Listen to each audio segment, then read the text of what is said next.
Hello everyone and welcome back to Planet Zoo. Today I am working on that first zoo that I started where I had like the Snowy Pass, and this is actually where I had renamed it to Snowy Pass, I think is what I ended up with. And so today I am building the Icy Depths. I started off, so there were 3 animals that I wanted to put here. The king penguins, the gray seals, and polar bears. I assumed they all needed the deep diving mechanic, but turns out polar bears did not need the deep diving mechanic, so they ended up not needing a deeper habitat, which kind of made me sad. Like, why wouldn't polar bears have the deep diving mechanic? I don't know if that's just an update that'll come later or what, but we'll see. So I was kind of playing around a little bit with decorations and kind of seeing how everything worked, and I had kind of figured out, it's possible to do a lot, you just have to have patience.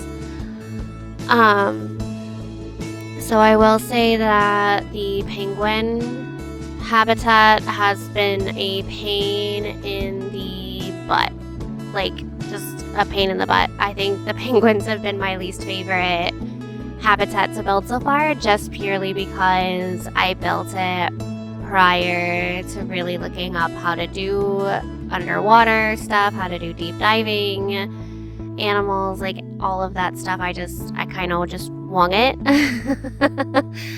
And it definitely shows, I think. But I absolutely love this frozen icy path. I thought that worked really well for this environment. And I also learned, like, building to the edges, maybe not ideal.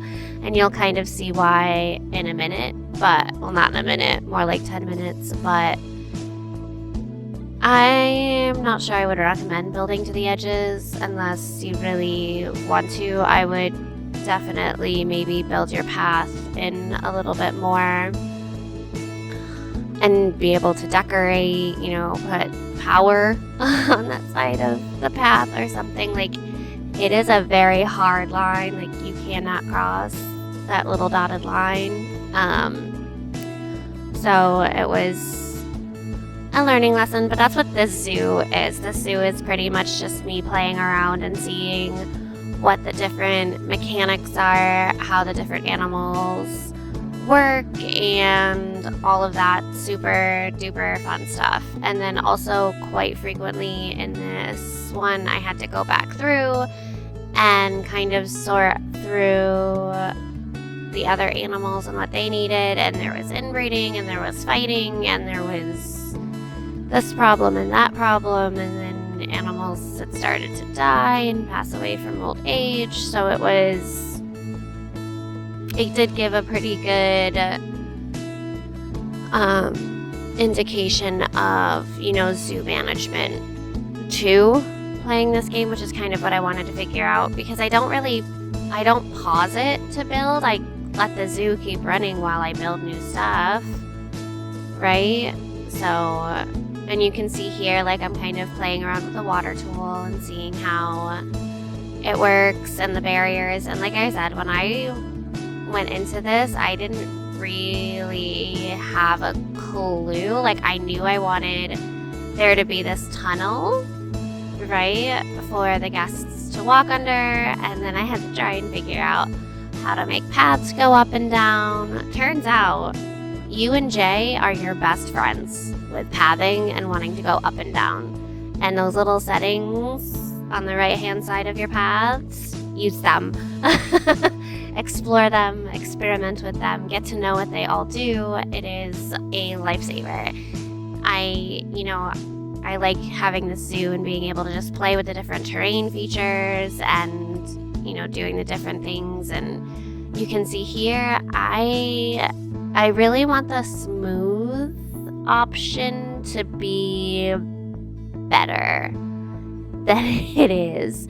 The smooth option is not as significant of a change as I want it to be a lot of the time. And you can tell here this path is just this path is just making me rage at this point, guys. I was not a happy camper with it. So needless to say, like, even at the end of this video, I'm still not the happiest with where this turned out, but that's okay. I'm learning. It's a learning experience. And then I was kind of like, okay, well, what does this feature do? And I was like, oh, well, sort of cool, but sort of not.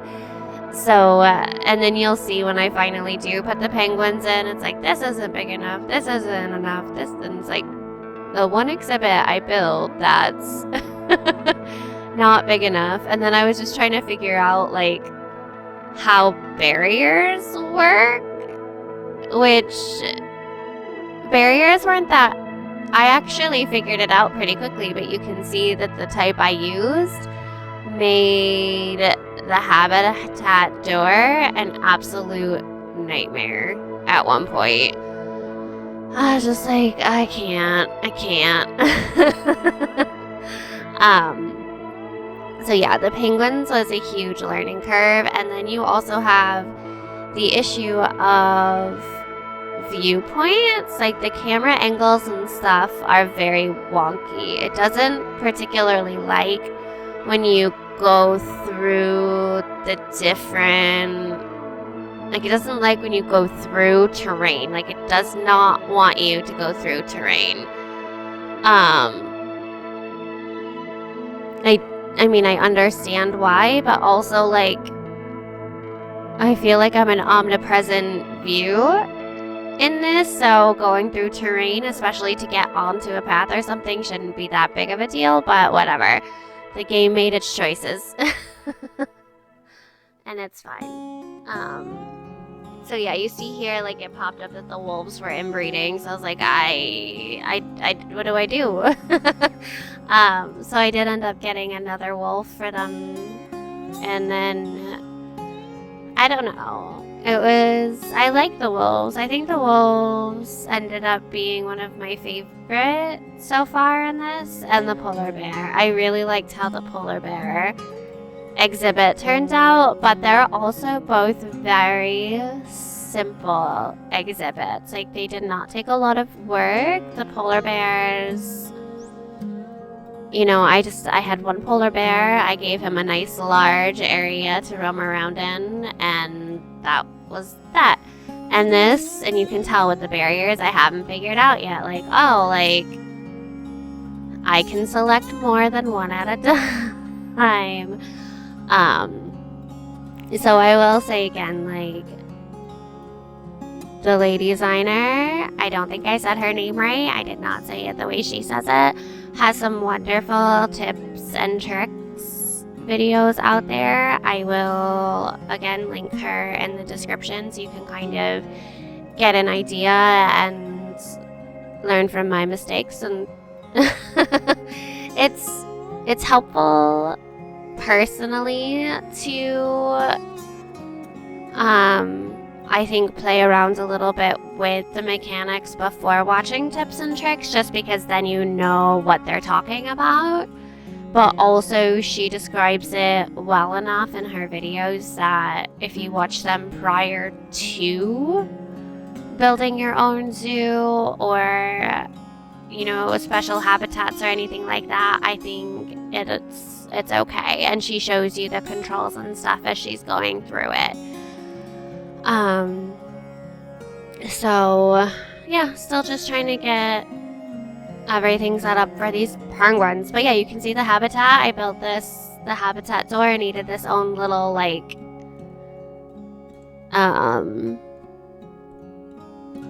barrier because it didn't want to do the type of thing that I had picked. And yeah, I learned later that I could do a slightly different barrier, so it was okay. But for the most part, the penguins were me learning how things operated and functioned, and then I wanted this to work, and then it wasn't working, and then this was a problem, and then I was just like, you know what? Fine, contraception for everybody. And that's the thing too, is like with their pre-designed shelters and stuff, I wasn't really sure if it was designed to go on the water, if it was designed to go on land, and I don't think they can use it. So we'll have to see, because I ended up having to put more shelters in place later too. So, which was fine. And so here you see me going through and getting some penguins, and then they did not like their habitat. They did not like it. They're like, ma'am, this is not what we signed up for. And then later, one of the little baby chicks, Oliver, he just like poofed out the side of the door. I have no idea. That's much later on. That's like 20-ish minutes in, I think. He popped out the side like, oh, you've got an escapee. And that's another thing too. Like, the escaped animals, not the most consistent. Because with the gray seals, I had one of them tell me that it escaped, and then I could not find it.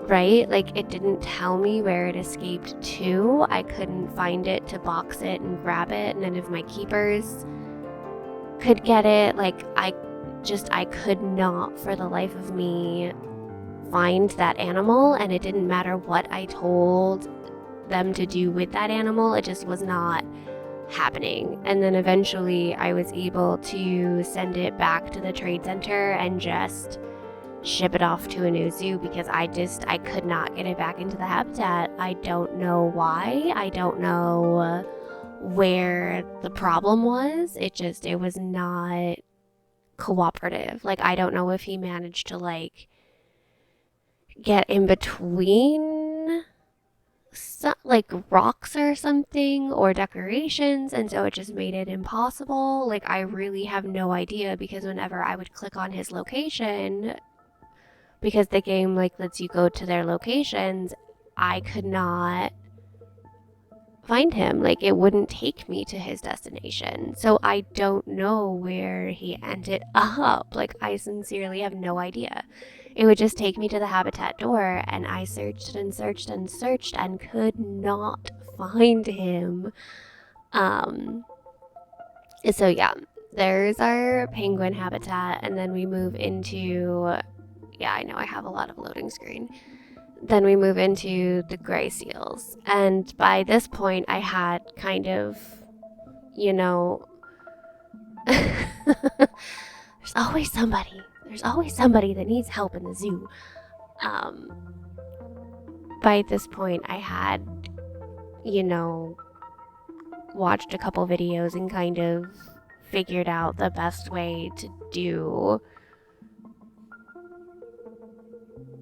the deeper parts, and I have also been working on a polar bear sanctuary that I'm going to release tomorrow for World Polar Bear Day, well, International Polar Bear Day, so I'm super excited about that. I've been working super hard on that zoo as well.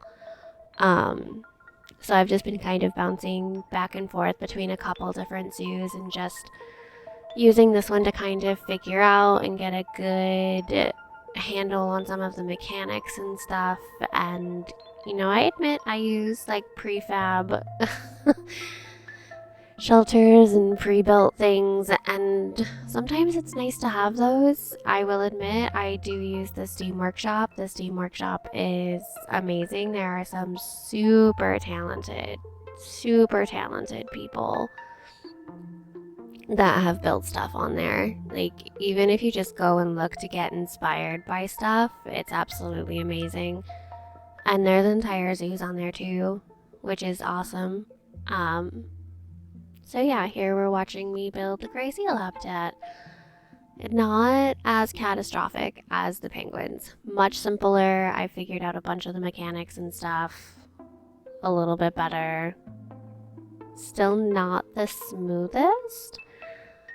Pathing is still a pain in my butt. I hate the paths. I don't know what it is, but me and the paths do not get along at all. At all. Although, to be fair, it'll probably be easier if I stopped having the game playing while I build and just put it on pause while I build. That seems like it would probably be a smarter option, so yeah. I was kind of keeping an eye on the snow leopards because I knew as soon as that baby grew up, it was going to be another battle royale, but my other 2 snow leopards were getting older. So it was one of those things of, well, what's going to happen first? Is the baby going to age up to a grown-up first, or is the elder's going to pass away first? So we kind of see, and you can see here with the habitat and the door, like, how easy was that? Like, I didn't have to delete barriers or anything like that. Like, I knew what I needed to do. So, yeah, this one was where I was like, alright, well, I'm kind of figuring out I just have to release that baby. Alright, ship him off. Which that's okay. But yeah, that's why I'm wondering if just pausing it, if I'm actually focused on building, would be better. But again, like I said, this zoo is just so I can kind of get a handle on mechanics and stuff. I haven't actually done like a franchise mode or anything like that. I've just purely done like unlimited sandbox mode building, which is nice to do, honestly. Like, it's nice to just be able to build and let your creativity shine and figure out how the game works and not have to worry about how much money you're making or how happy your employees are or researching things or whatever here, there, and everywhere in between. So it was nice. So yeah, the gray seals they're an interesting animal because I didn't realize, I guess I was mixed up with which seals they gave me. I was thinking of a different type of seal, I think, when I initially built the habitat. But it ended up working out. But here you'll notice, like, this is when that silly animal escapes. And I have no idea how. Like, no idea how, why. Like, they're all happy in their little home, and I'm just figuring it out for them. And I give them some more deep diving because I've never given an animal enough deep diving, apparently, first try. So it'll be interesting, you know, to see. But I gave them a nice little cave. And so again, all 4 seals, happy little clams. They've got a pretty good, you know, thing going for them. So I go check on some stuff. Everything's happy. The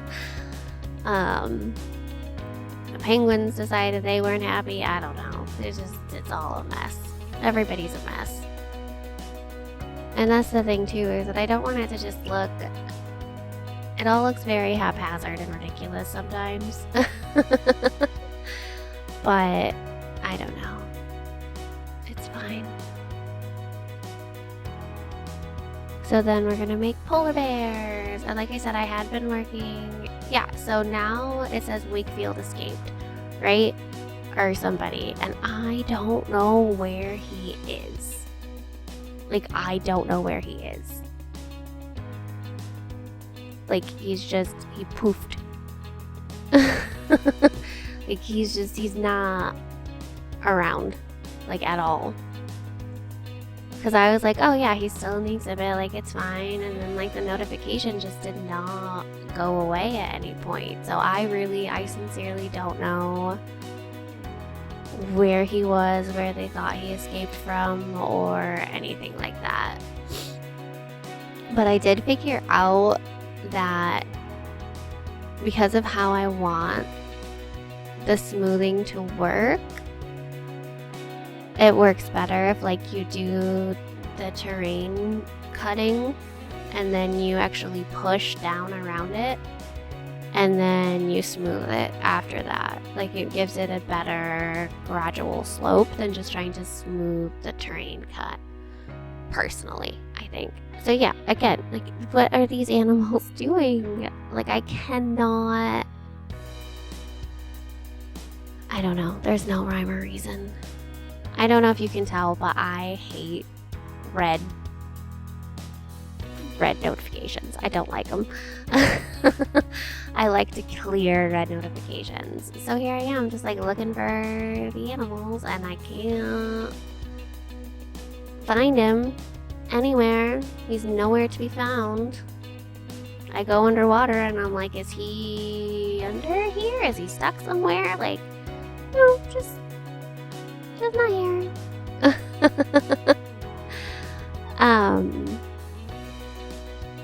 And so then they're like, yep, we're too hot. We need some cold. Like, all right, I kind of figured you would. Because that's the thing too, like, I'm building in a temperate biome, so the weather does fluctuate weirdly, but it fluctuates.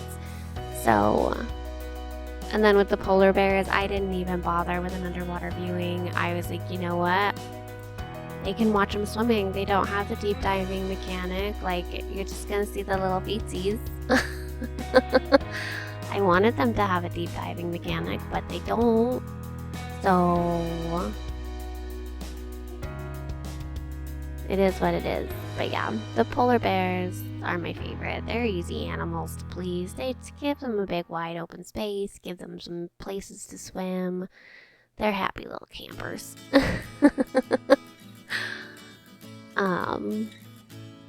They do generally go overboard on enrichments, but you know, why not?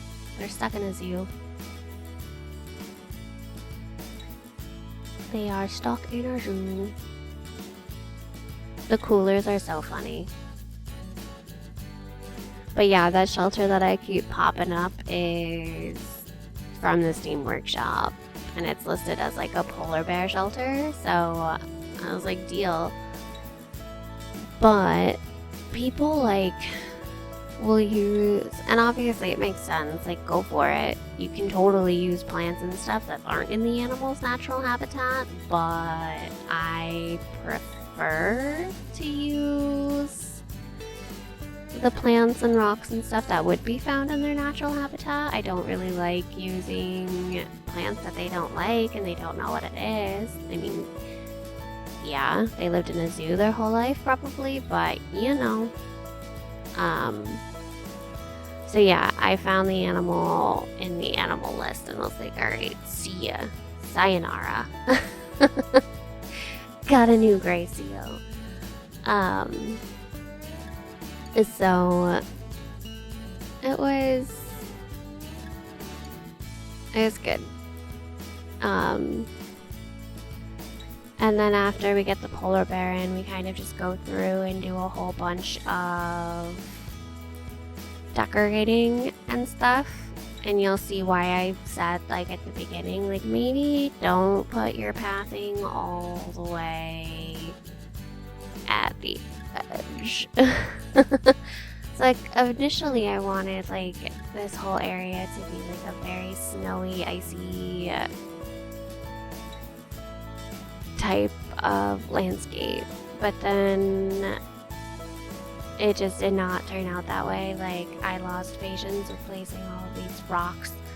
All the rocks. There's so many rocks to place. It is very cool how much you can customize stuff, but you do just have to have a lot of patience. So this next part is literally just me going through and placing rocks and stuff, and then I go through and I put in some vending machines in guest areas along the path, and then obviously they need power and I don't have space for power plants or whatever, so I have to, you know, figure out a way to deal with that nonsense. And weirdly enough, it let me put the wind turbines, like, just up in the sky. and you'll see what I mean here in a second. Like, so this one was there, and then as soon as I put it there, all the guests are like, this is having a negative effect on me. Listen. Listen, alright? What do you want? You can have no power, you can have a wind turbine, okay?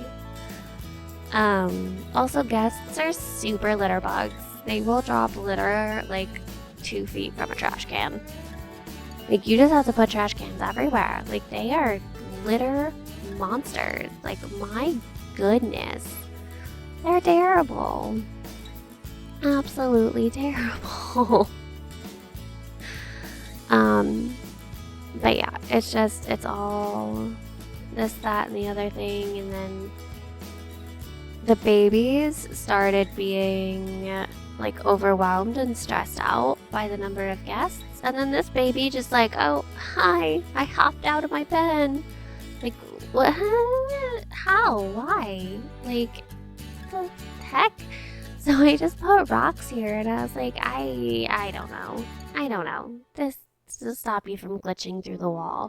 Because I kind of just assumed he glitched through the wall at that point. I really had no idea what the deal was, right? And so now I'm like, I don't know what to do with the power plants, but it lets me put it above the path. Now, obviously, if you do this, you have to build a staff path to the wind turbines, right? Like, your mechanics have to be able to access them, which makes sense. Yes, it does absolutely make sense. Like, they should absolutely be able to access them, but it's just, it was so, I guess, silly that it let me do that. Like, I wasn't expecting to be able to just whoop it up into the sky. And, like, that's the thing, is I probably could have put it higher too, and it's not like I have supported them at all yet. So right now we just have floating wind turbines. And because they're up higher, like, they don't have as much of a negative effect on guests, I guess.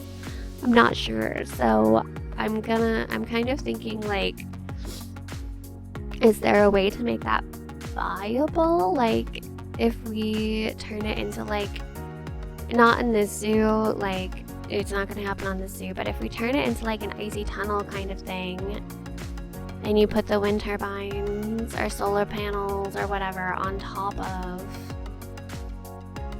the tunnel, like, the guests don't know they're there necessarily, so the effects aren't as catastrophic, I guess. Not that they're catastrophic. You deck them out with some scenery, and the guests seem pretty happy with it. So I was just making some more staff paths to kind of make sure they could get around everywhere. And again, me and the paths, man, I'm figuring it out, but my goodness, they are a pain in the butt. So yeah, this is pretty much where I end it here. So thank you guys so much for watching. I look forward to seeing you guys in the next one. Have a great day. Bye, guys.